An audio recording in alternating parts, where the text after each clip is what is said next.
This is our first snow this fall.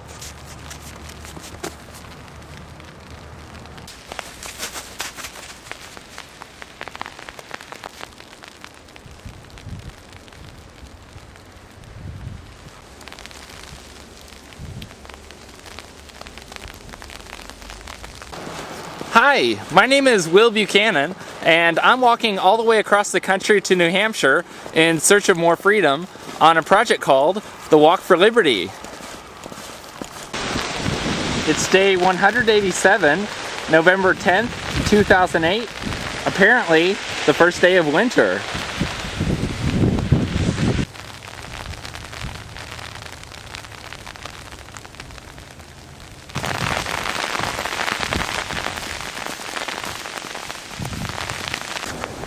I think this might be the first time that the Walk for Liberty will get covered by 2 TV news stations in one city.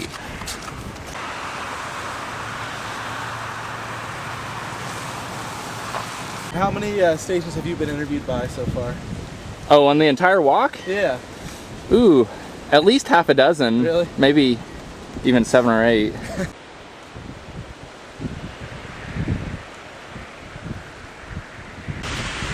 Yesterday, I had been interviewed by the local ABC affiliate here in Erie.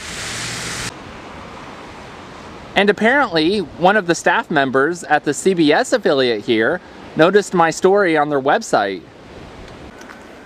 When I called them up this morning to ask them if they wanted to cover me, they already knew all about me. And in fact, one of the news directors at CBS had seen me walking on the road and told them to send out a team to meet me.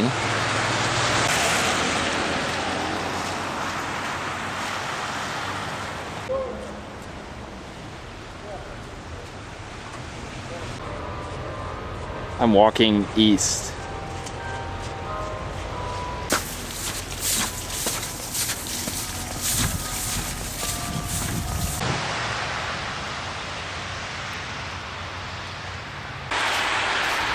This is apparently a GE refinery.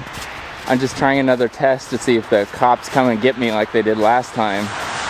I'm walking on the other side of the street from it on a public sidewalk.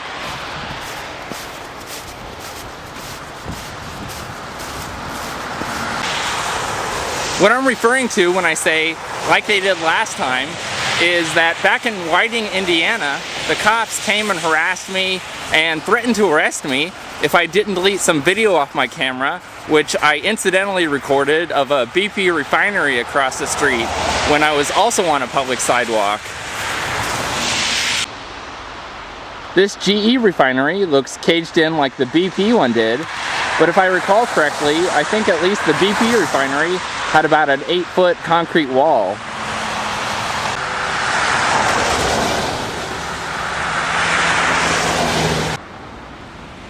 Is your TV ready for digital? It better be, because the government is forcing all stations to stop their analog broadcasts.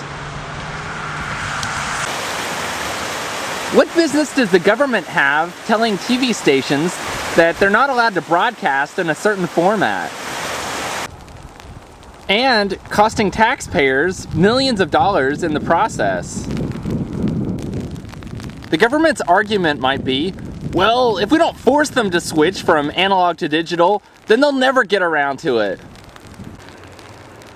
The thing is that many, if not most, TV stations already broadcast in digital. And who are they to tell the stations that they can't keep broadcasting in analog as well if they want to? It's not exactly cheap to broadcast a TV signal. So they're not doing it just for kicks. They're doing it because they think they're making money off of it. And it could even be that in some markets, the demand for digital is not there. In certain situations, a TV station might prefer to continue broadcasting in analog and not broadcast in digital at all. And that's another part of the problem. The government is subsidizing individuals to be able to switch their TVs over to digital. Which means that you and all the other taxpayers are paying for people to be able to buy converter boxes to switch their TVs from analog to digital. It's completely ridiculous that the government is stepping in and trying to tell TV stations how to conduct their business. The entire thing should be left up to the market. In some places, there might be a market for both digital and analog signals to be broadcast. And in others, perhaps just digital or just analog. The core problem is that the federal government claims to own the airwaves. On behalf of the American public. They say that that's necessary because the airwaves are a scarce resource.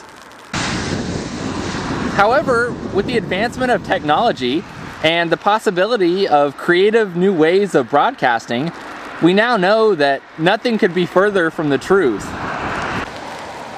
The fact is that the federal government has been stifling innovation in the television and radio industries, for that matter, for decades. Companies aren't able to try out new ideas for fear that they'll be violently shut down. We'll never know what kind of new and exciting developments there might have been in the television and radio industries over the last 50 years if the government hadn't been meddling.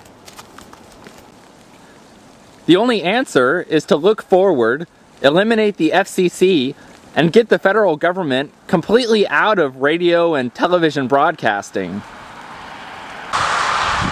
And see what kind of creative new ideas that people and companies, left to their own devices, will come up with.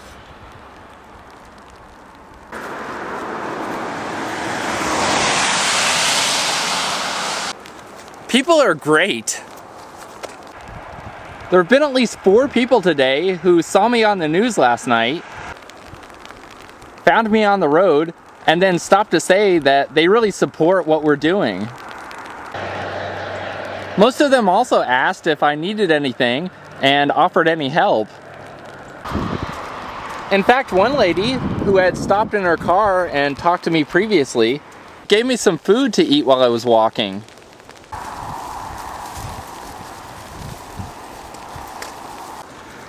I just love the Walk for Liberty supporters.